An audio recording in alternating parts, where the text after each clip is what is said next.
Hi, everyone. Thanks for joining today. I'm going to give it just one other moment and let people start entering the room.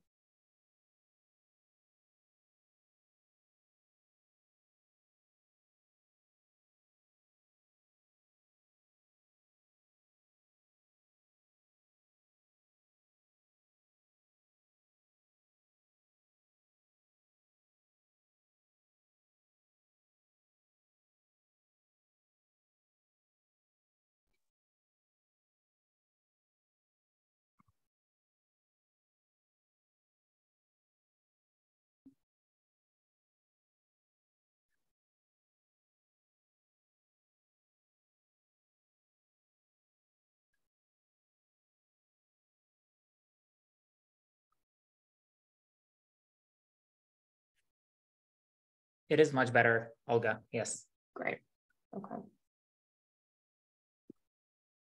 right. Hi, folks. As you're joining us today, why don't you pop into the chat and just let us know where you're based? Curious to know where everybody is.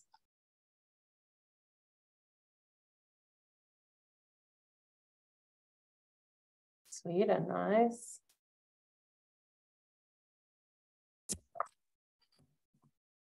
All right, we've got Europe representing so far. Wherever you have GetAccept, you'll have a lot of people from Sweden. So yeah.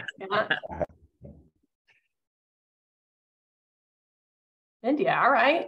We're hitting another continent. Excellent.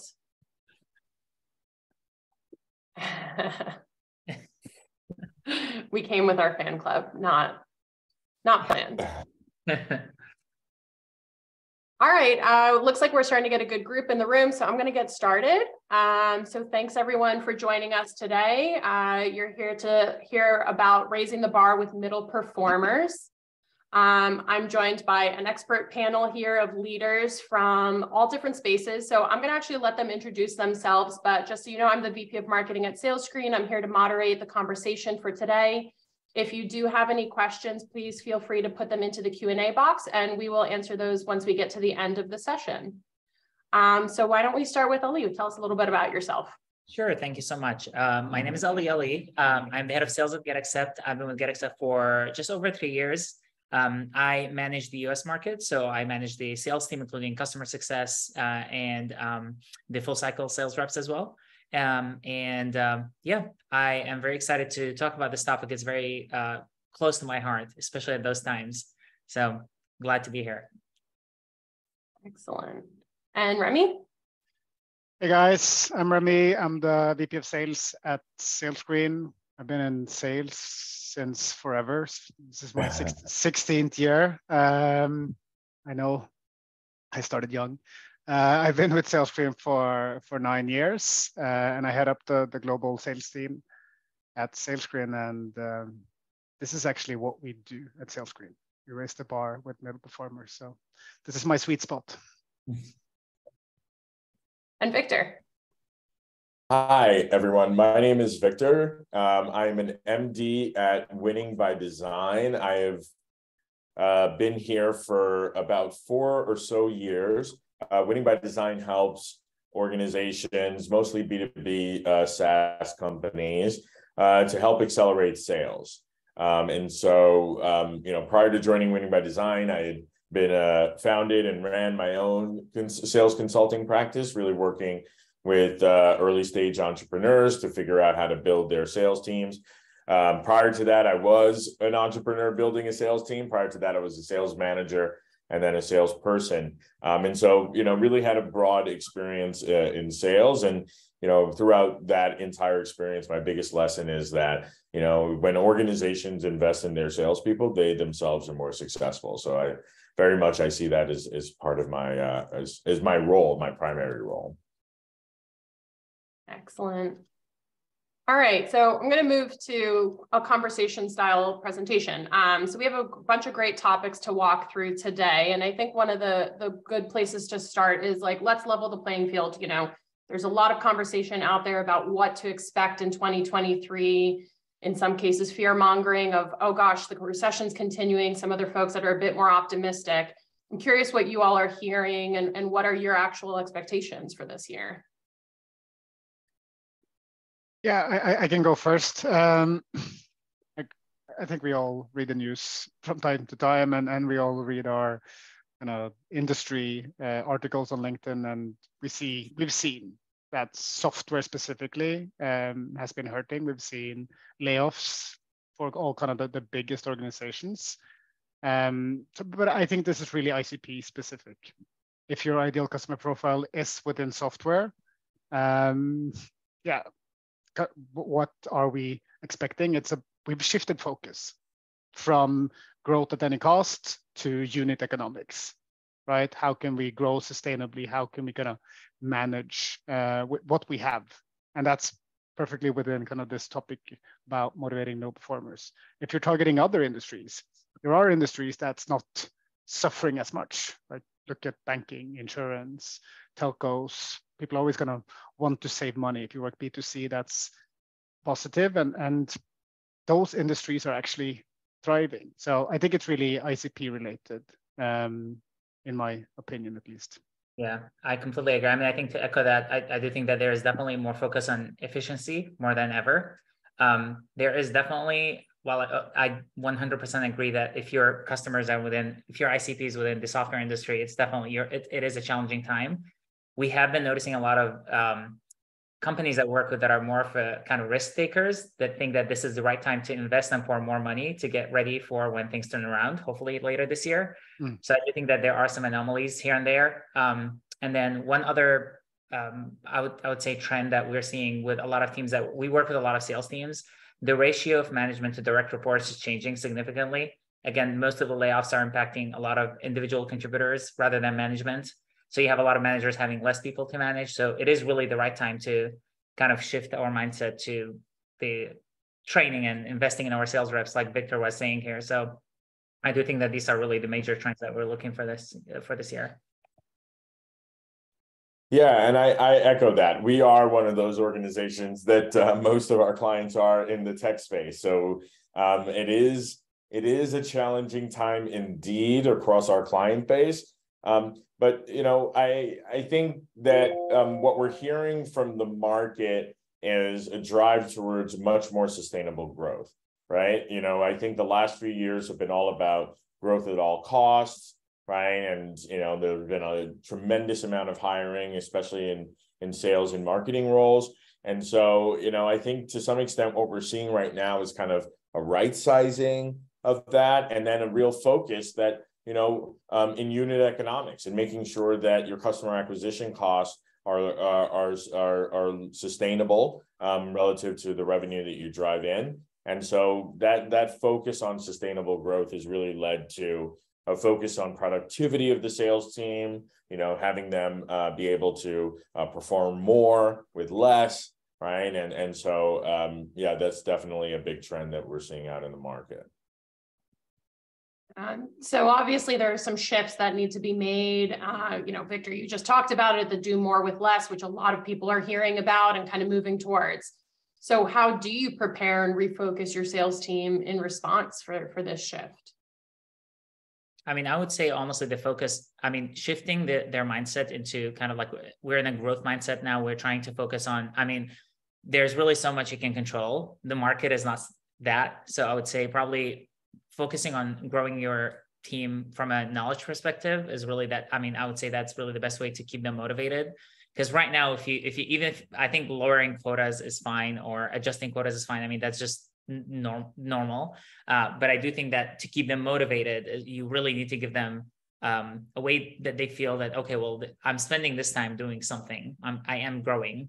Yes, I am not making X amount of money with commissions because sales is not that great right now, but I can really grow as a sales rep, and I can maybe get ready to become a sales leader in a year or two. So maybe just focusing on tackling different goals, more tied into learning than just selling. I think that will keep them motivated for the time being for now.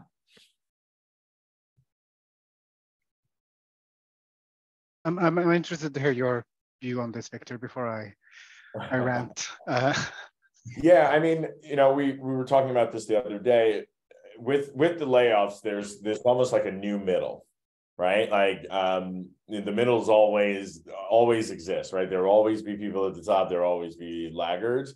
And so to the extent that organizations have gotten rid of maybe presumably those that are lower performing, our definition of the middle has shifted a little bit.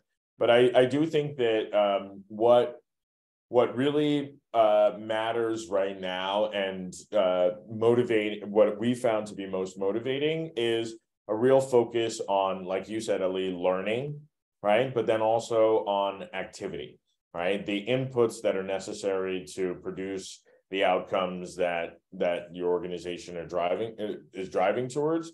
And so, do they know, do they know their conversion rates? Do they know, given their conversion rates, how many, discovery calls that they need to have to be able to hit their goals? Do they know how many prospecting activities translate to a discovery call, right? And so being clear on those numbers and then, incenting them to focus on those inputs as opposed to just the outputs, because, we're in a depressed market, I think is a really great way to keep your team engaged and to have successes to celebrate.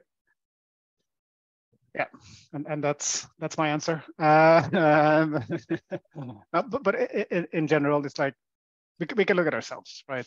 That's where we have most of our experience from. So we can look at what we've done in SalesCreen, for example. So going into this year, we knew that this year is going to be different.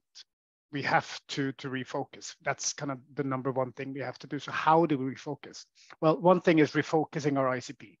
If we've been too invested into an industry, for example, that's not yielding, that's not paying off in times like this, okay, let's look at other areas where we can deep dive.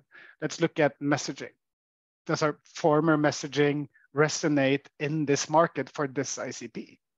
How can we work to kind of make our messaging relevant? Because in sales, relevance is everything, right? And then last but not least, as Victor said, it's break it down in activities, control the controllables, figure out how many prospects do you need to add to sequence a day? How many calls do you need to do per rep? And I'm gonna make it easy for each rep to understand what success is now, right? And that might be, it's 40 dials a day. Let's start there and let's see how that pays off in the next 2 months. So I think it's that shift, mental shift that needs to happen. Yeah.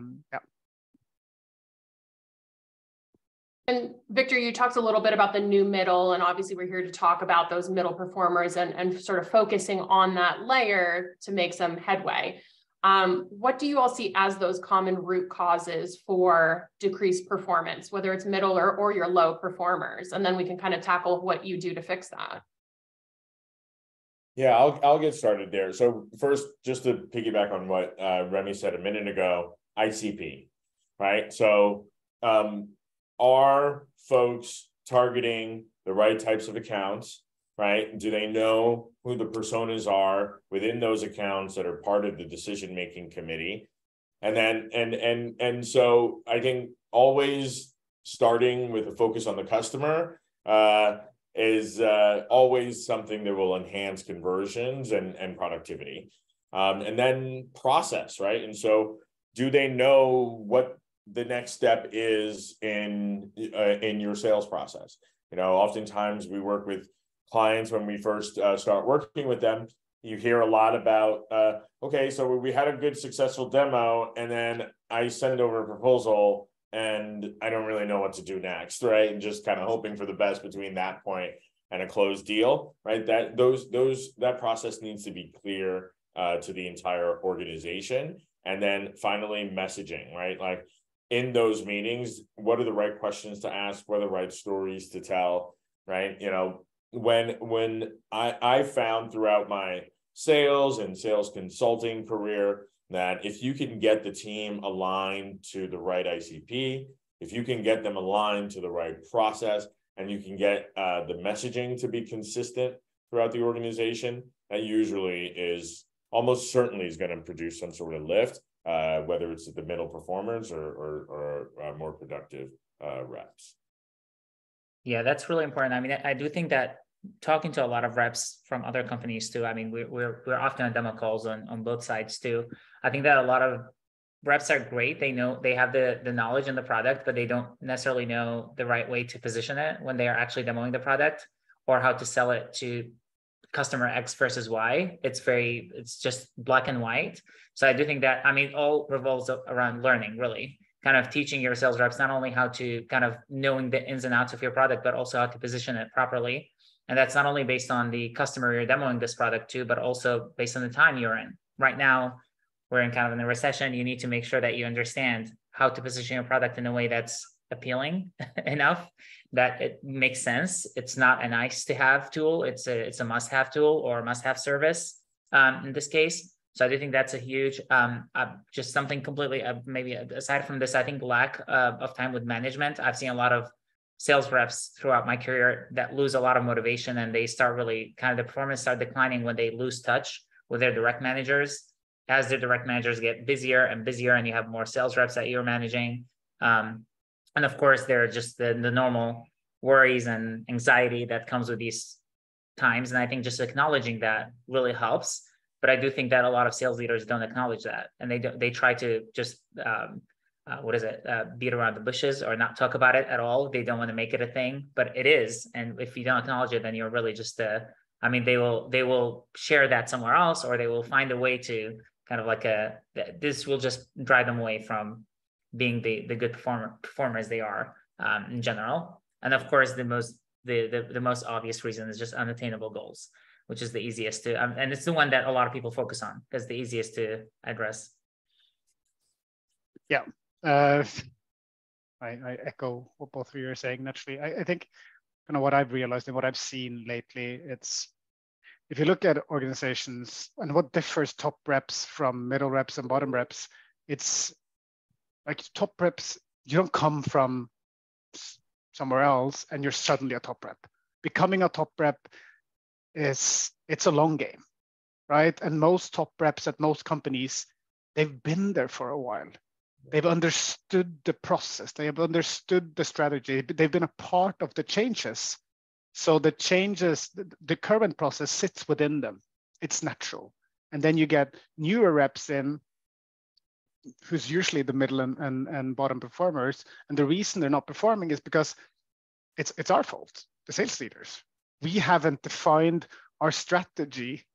Just take outbound prospecting, which is something that every AE, every salesperson that's been fed by SDRs and marketing now has to kind of hold themselves accountable for. We have to define that process clearly. And the better you can kind of sit down with them and let them be a part of developing that strategy, this is the perfect timing. Like you can take that week of prospecting and sit down with your team and do that with them. Give them the ownership and let them commit to what the input's going to be. We just did that, and then what my team came back and said, like, this is the amount of prospecting we're going to do a week. It blew my mind, right? Is this what you're committing to? I didn't expect those numbers. So if anyone of you are listening, don't listen to that. But it's just include your team, clearly define the process to strategy, and kind of from how do you open a cold call to how do you convert a disco into an SQL, right? That's going to improve your conversion rates where you started, Victor. Yeah, absolutely. So clearly, unless you're in the fortunate place where you're still selling no problem right now, there are way more roadblocks. And so you're going to have folks that even your top performers may not feel like top performers right now. So what do you do to keep that team motivated and engaged and keep them going through these tough times? Yeah, I can start here. This is kind of what we do. It's about keeping teams motivated and engaged. And I think the topic of this webinar is raise the bar with your middle performers. And I think to actually raise the bar in the end, you need to lower the bar at the moment. So you need to kind of refocus, and you need to start celebrating process. You need to start celebrating the daily wins. Take software, for example, where in a quarter you can close 4 deals and that gets you to your target. You can close 2 deals, 1 deal for that sake, right? So it's about breaking it down and just, okay, so to win those 4 deals, How many opportunities do you need? Well, you need 20 opportunities. Okay, well, you get 10 from marketing. You need to create 10 on your own. How many discos do you need to create those 10 opportunities? Probably 20. How many prospects do you need to add to sequence? How many cold calls do you need to make? How many personalized emails, LinkedIn messages?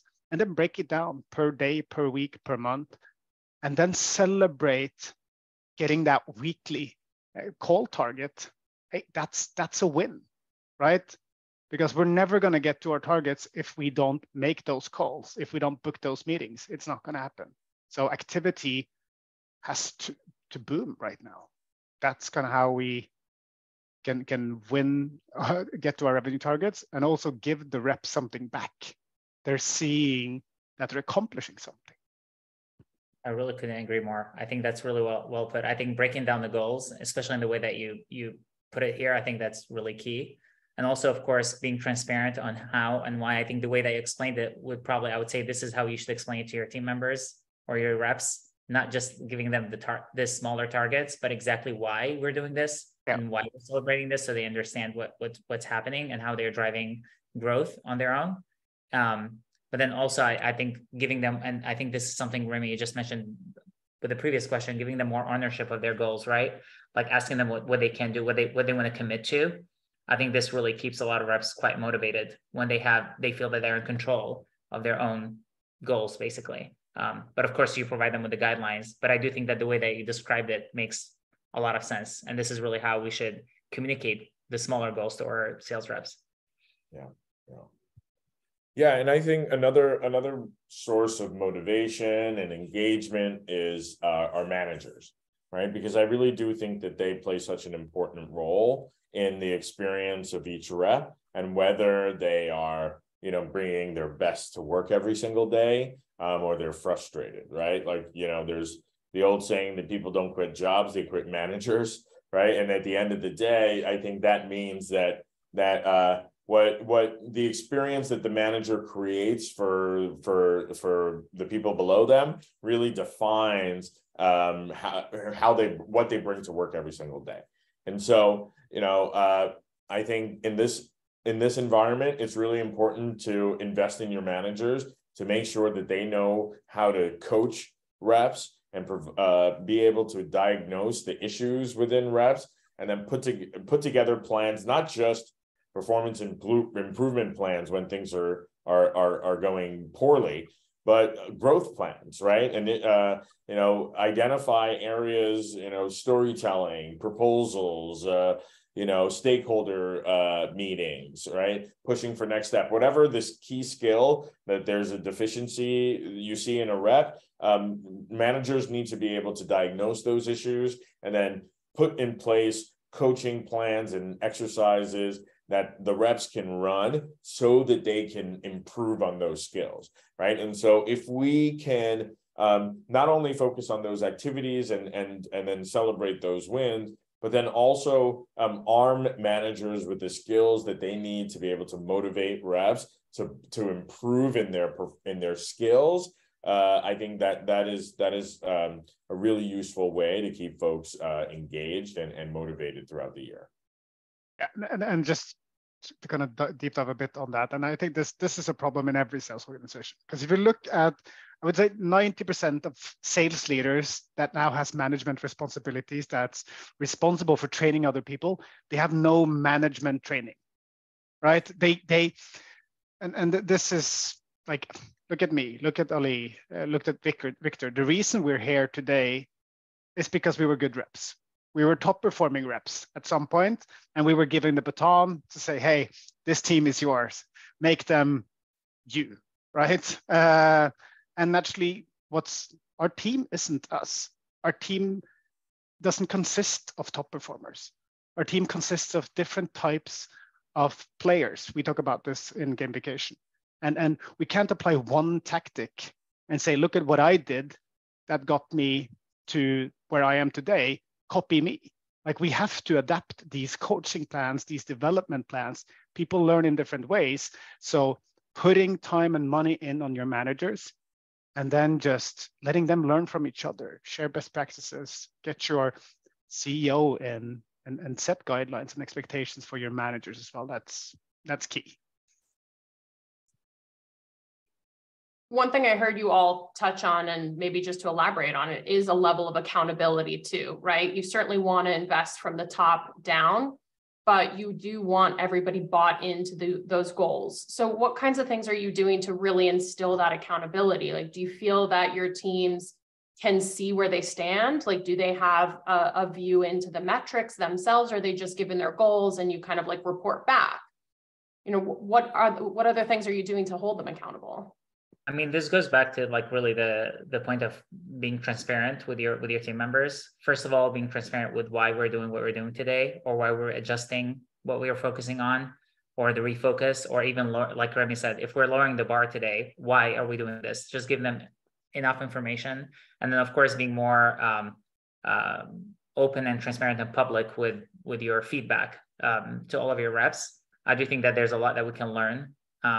Even as managers from these conversations. I think to hold ourselves and everyone else accountable, we have to have a good kind of open communication that's pretty much public to all sales reps, to be honest. I don't think that we should, if we're reviewing a number of sales reps on the team, they should be a part of that conversation too. And they should know exactly what's going on. They should know exactly where they stand in that conversation. A lot of teams I worked with before, I think that this conversation takes place way far from the team and the reps themselves, and they just know really the bits and pieces at the end if you make a decision to keep them or not, basically. So there's really very little transparency there. I think if that's the case, then really there's no point of, I mean, I don't really see that this is helping the team at all. Use your team, right? No one manager can manage.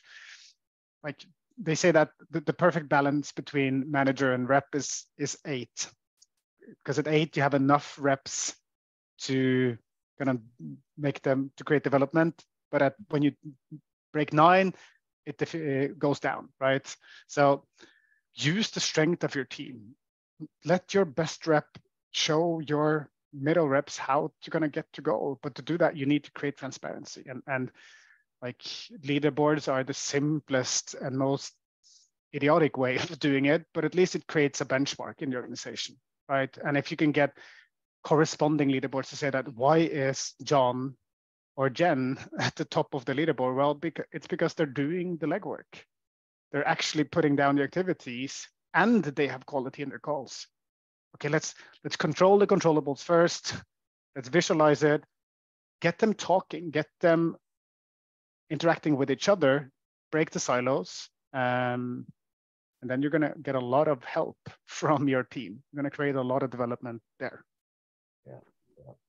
Yeah, and I think on this question of accountability, it really starts with co-creating goals, I think, with the rep, right? So, obviously you never change your North Star, your larger organizational goals.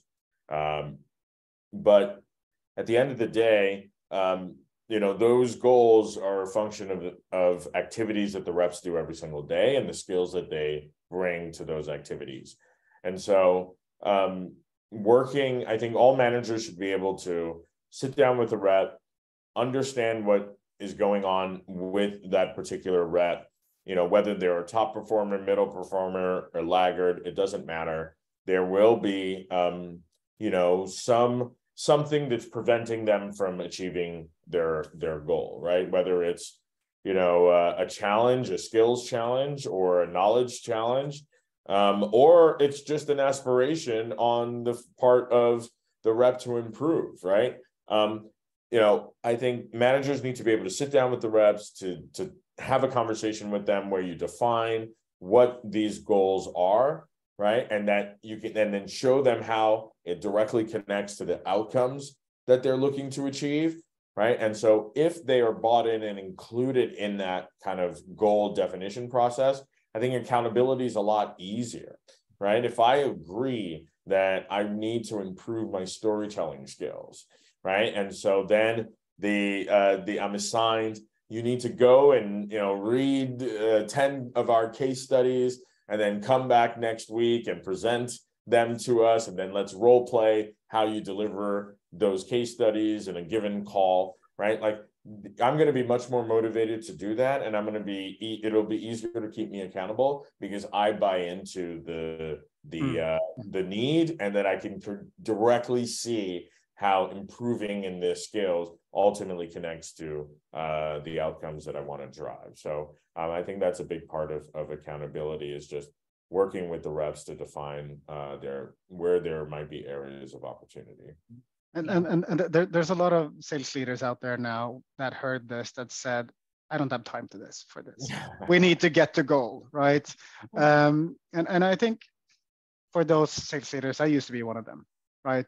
It's execute and just throw those targets down their neck and accept it. It doesn't work.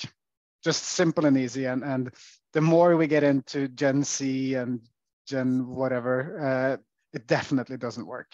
With old millennials like me, it's easier. We can accept it, but it's a different world right now, and especially in times like this. Like, okay, you have middle performers that's been here for 3, 4, 5, 6 quarters.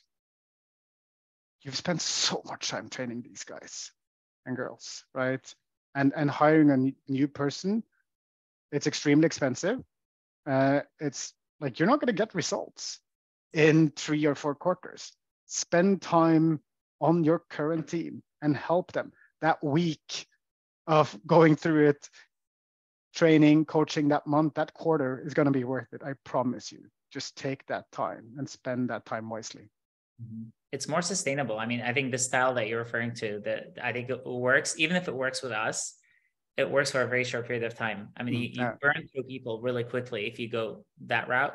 I do think that I agree with both of you on what you said on as far as being transparent and kind of getting the team members to buy into your goals, but also showing them how enable them, of course, to do this. How can you achieve that? I think a lot of sales reps may not be as comfortable asking for help all the time.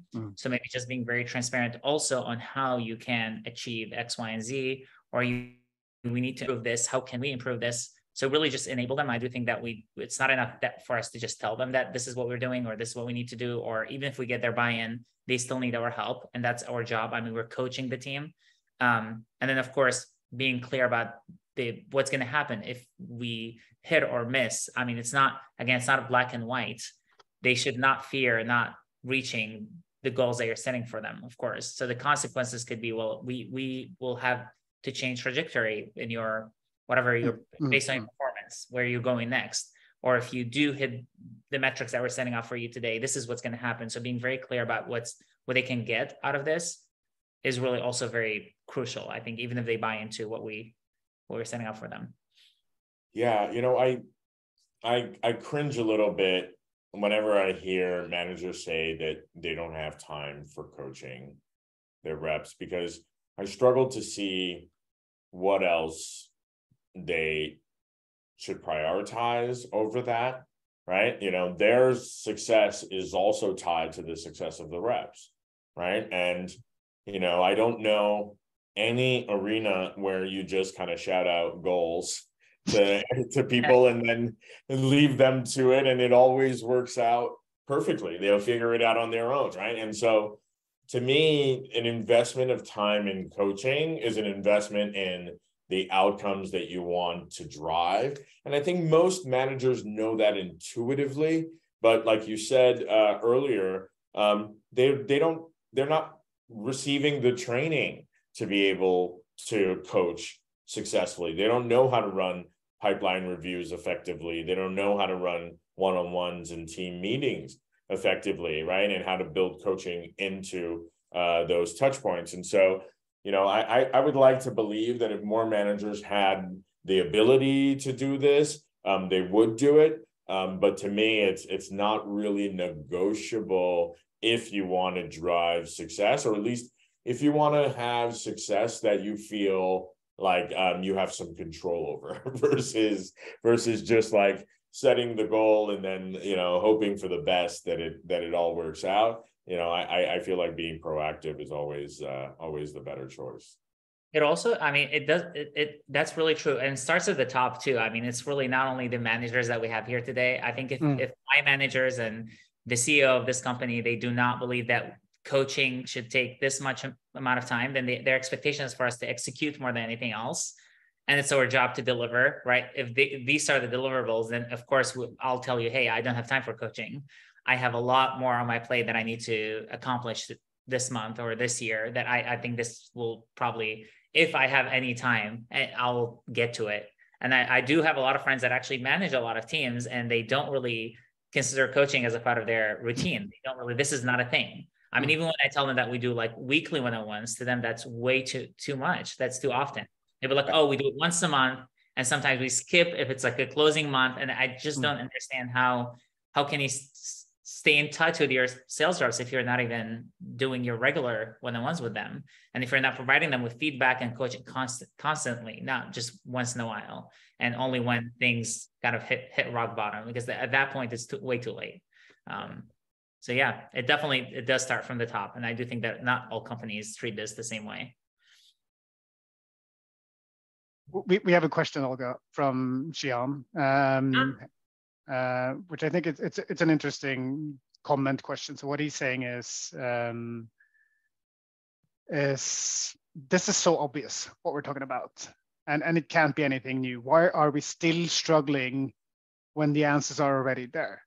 You know, why are we still in this conversation of why aren't we coaching? Why aren't we helping? Why aren't we trying to develop our existing team compared to hire new? Well, I think kind of the answer is simple and complex at the same time. I think it's like path of least resistance. That's kind of the go-to strategy for most people, managers as well, right? What is the easy way out? Because we're all shy of conflict to a certain degree, or else you wouldn't be a manager, because you have someone really into conflicts. But it's about like salespeople as well. Why aren't salespeople asking for coaching? Because they're too proud, right? Because they came into sales and the way they got to success the first time was by doing it themselves. And yeah, especially kind of these middle performers that has a lot of pride in their profession, they don't want to ask for help. Like we've all seen the Gong data, like what's the impact of team selling?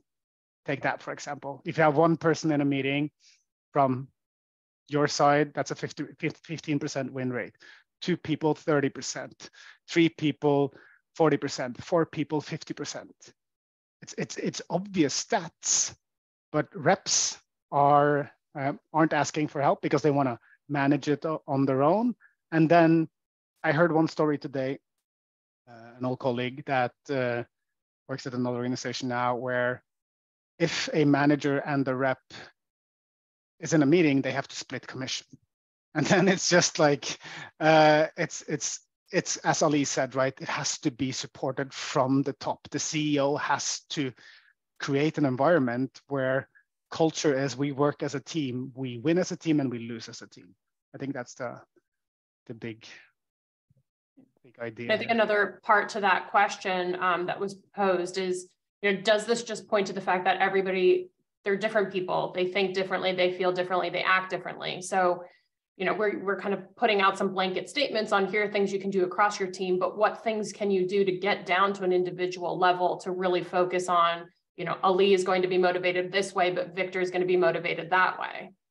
I mean, honestly, I think just to comment on that question again, I think why it is obvious, but there are so many things that are obvious in life and people just don't do them. I mean, I should work out regularly, but do I do it? Not really. I think that a lot of things come down to being consistent. And this applies to all of us as managers too. And the reason why we talk about this over and over again is to make sure that we don't just talk about it today and then I would apply it for a week or two and then I'll stop, or I will do it once a month, like the friend that I was referring to with one-on-ones, for example. I do think that it's more, it goes down to really to us doing the work and investing the time. There's no shortcut here.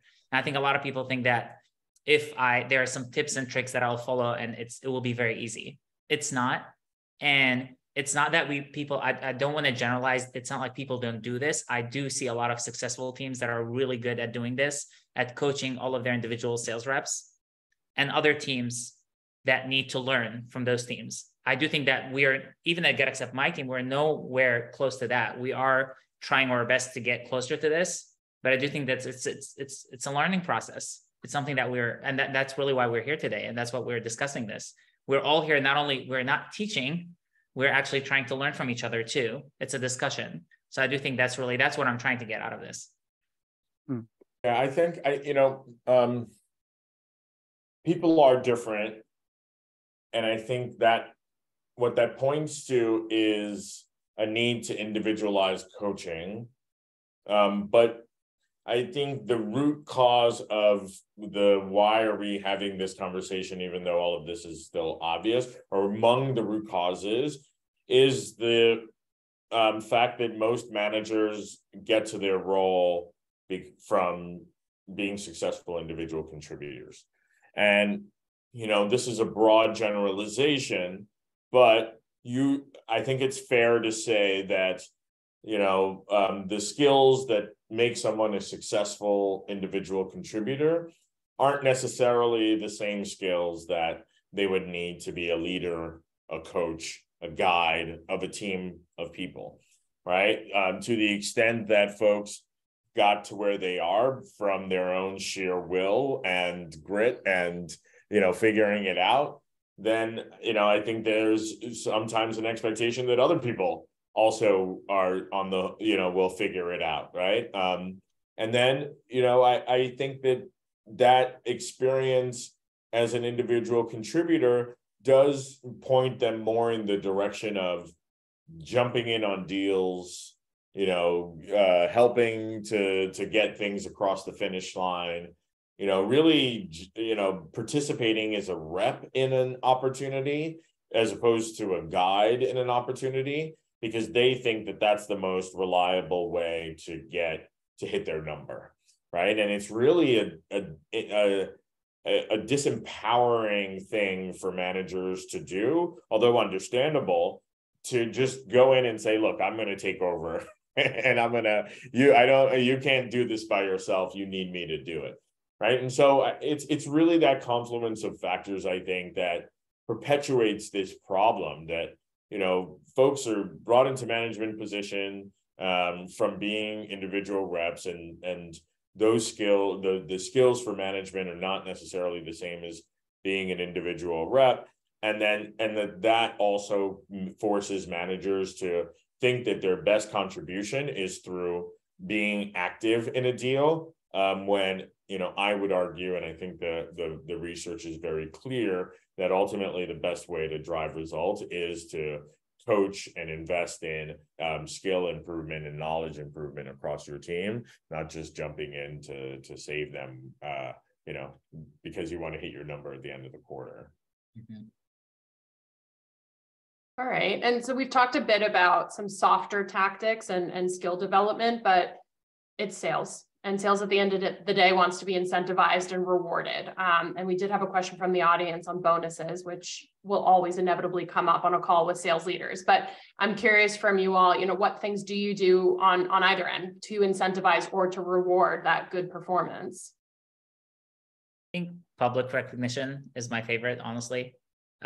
You're not only, it's not only an incentive for the good performance, but also it's a good way to kind of cement the right behaviors and what we are trying to accomplish. At GetAccept, we're very, very, very public with all of our recognitions to any metrics, really, not only just sales, but also activities, marketing efforts, anything really. So I do think that's really huge. And of course, monetary reward is always there. That's something that you have to do. And also the timing of both. I think you just need to act quickly. You need to, if I'm a good performer, I want to feel that I did a good job immediately. I don't want to wait until the end of the month to feel like, oh yeah, I did a good job, or at the end of the quarter and get recognized for that. So I just think that both really will be necessary. Yeah. And that real-time aspect, because getting praise for something you did 3 weeks ago, it has no value today. To be fair, like, hey, you did 100 cold calls, or you booked 5 meetings last week of December. Today, it doesn't give any value. You can catch somebody as they did that 5th meeting of the week saying, hey, this is the behavior we want to see. That fuels them going into next week. That fuels them going into their 6th and 7th meeting of this week, right? So that real-time aspect, catching people red-handed, doing a great job, that's everything, right? And so the question on bonuses was, should managers have individual sales bonuses, or should their bonus and success ride from the team? Tough. That's an interesting. I mean, that question comes up quite often. I mean, of course, I do think that you should always try to focus more on the team kind of goal and tie the bonus of the management to that. But in certain cases, and this could be controversial to some, I do think that if you are trying to help your sales reps, you can take some of the weight off, and that the only way to do this is by you taking on some of their quotas on your shoulders. I do think that unfortunately happens more often now, especially when you have less sales reps. A lot of managers are expected to contribute individually as well. Now, whether this should be rewarded as an individual bonus or not, that's open to answers. I would say no. I would say that at the end of the day, your job is to get this team to succeed, and you're part of that team. So you do whatever it takes to get to that final result for the team, not for yourself. And then if you hit that final goal as a team, then yes, you get rewarded. Otherwise, not really. And I think if it's not tied to that, then it will kind of contradict itself. I mean, I would be spending too much time focusing on my own goals to get my own individual bonus than actually focusing on the team. Like, we have to have one hat on, right? Yeah. At Sales Screen, we have our Sales Screen hat on. I don't have my Remy hat on. If I start selling, well, that becomes a part of the team attainment, right? Just has to be. Like salespeople, why did we get into sales? Is it the constant rejection, the long, terrible deal cycles? No, it's the money, right? So if there's an easier path to money than developing your team, it's going to be too easy for us to go down that path because we've been successful ICs. We know how to get that revenue, but that's not our job today. That's not our main job. Our main job is to get the team to goal, and that's the only way managers should be comped, in my opinion. How are you doing towards team goal attainment?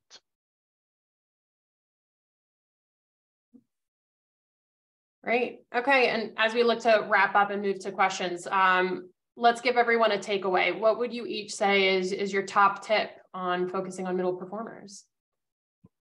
You want to kick us off, Victor? Just one. Yeah, invest in knowledge and skills, right? Make sure that they know what your sales process is, who your best customers are, the ICP, the personas, and then the most effective messaging to communicate value throughout the sales process, right? Identify those key customer touch points, those key meetings in the sales process. Make sure that the team is aligned on what should be happening in those meetings, and then drill them on the skills that they need, question asking skills, storytelling skills, etc., to be successful in those meetings.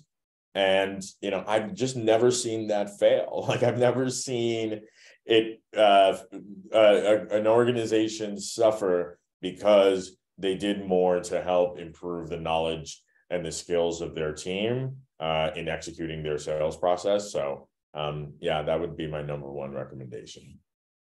And it would be my number one recommendation as well, if your team has a book full of meetings, which is probably kind of what they don't have today. Their calendars are pretty empty. So kind of my go-to tip is just do a gap analysis. Your answer lies within your data, right?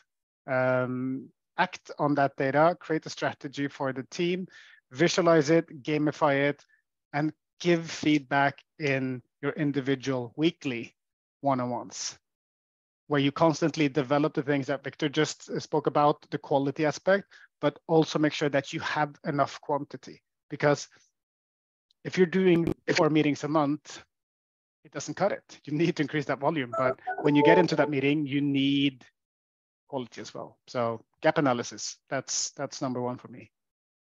Yeah, I mean, I'll echo both of you. I think investing and learning, of course, that's over here. So I'll just, for the sake of time, I'll be very short. I do think that, of course, investing and learning, being very consistent, and don't look for shortcuts, because I think that's really gonna kill your team. Yeah. So, I mean, the name of the game this year is hard work, hit the grind. Hopefully, the plan is to come out on top by the end of this year, but we'll see how that all pans out. All right, so if we have questions from the audience, feel free to put them in the chat or the Q&A. We do have one already. So Love says, I feel that the new generation of sellers who also have significantly higher starting salaries than what I had when I started are a bit lazy and only want to work 70 to 80%. And if I had worked 80% when I was new, I would have lived on bread and water. What's your reaction to that? Well, you have to be fair to the new generation. I mean, I think that's true to some extent, but it's also very personal. See, I mean, that's a personal experience. I mean, I do think that lazy sales reps have always been there for generations. And I think that it just, now we see them more often just because we're so connected and we read about this all the time. So I do think that it's just, it's more or less personal than anything else, to be honest. I don't think that necessarily, at least from my own perspective, I don't think that there's a trend of more lazy performers. I've worked with a lot of younger performers that work really, really hard for much less than a lot of senior performers that have been doing this for years and they get paid a lot more. So I do think that it goes both ways. I would guess that Love here is not an IC, and if he's an IC, he's a top performing rep, right? He's the definition of a killer that was motivated by the leaderboard, that needed nothing because it's that intrinsic motivation, right? And I think that's it's intrinsic versus extrinsic motivation. And for a lot of these people, that's not giving their everything today. It's because they haven't felt success. They've just felt distance and not connecting. And think about all these, sorry, Lua. Think about all these new people coming into these software companies who's never met their team because they've been remote. They're not connected. They don't have that sense of connection that you might have seen 10 years ago or 5 years ago, 3 years ago.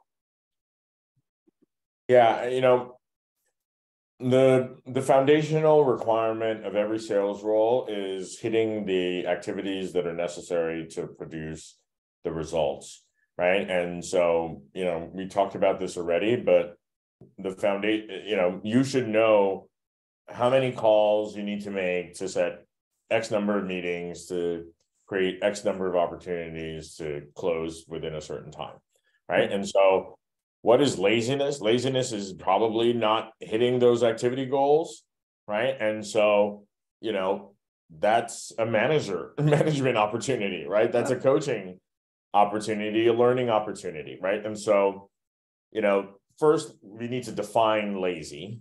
And I think in sales, the only definition of lazy is like not doing the activities that are necessary to hit the results.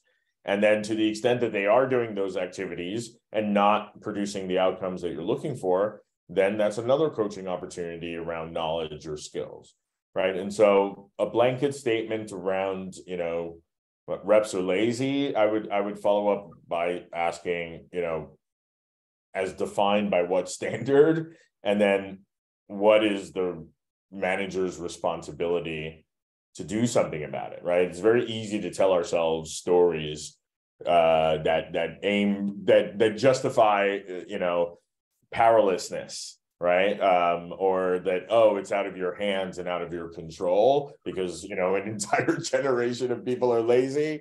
I would challenge that notion, and I would actually argue that this is a unique opportunity to develop coaching skills to help those folks increase their performance, because my experience of salespeople is that when they are given the right tools, they are given the right incentives and the right coaching, most of them want to succeed and will put in the efforts to succeed. It's really when they lose that belief in the organization and their manager and themselves that you start to see, behaviors that maybe point towards laziness. Yeah. And Jack chimed in here and says, he agrees if you pay too high a base salary and sales consider commissions a bonus, you've really created the wrong comp plan, which is true, right? You want to have a level of that incentivization to reach the goal and, continue to push for that team goal in that way. Would you guys agree with that incentive structure? Yeah. Yeah. Yeah. Depends on how you define too high, but yeah, absolutely. Like if people can, I had the leader way back when that told me that if you have a rep that doesn't have any mortgage, you have a bad rep. If you have a rep with a high mortgage and a low base salary, you're guaranteed a high performing rep. So yeah. I mean, I think sadly that is true, but I do think that, I don't think that fear should be the reason why you're doing this. Fear of not being able to pay your bills should not be the reason why you're performing at work. So I do think that the base should at least be enough to cover your basic needs. So everything else will be an actual bonus, not really necessary. Otherwise, you can't really live. You'll also lose a lot of performers that way. Yeah. And they won't be engaged, right? If they're stressed about paying their bills, right? So no time for coaching. Just let me close. All right, and to take us to the finish line, we've got one last question from Dovidas. What is your favorite book you would recommend for managers or reps to improve team performance? I have one that I read recently that I think is really, really excellent and brings a lot of research and science to this question.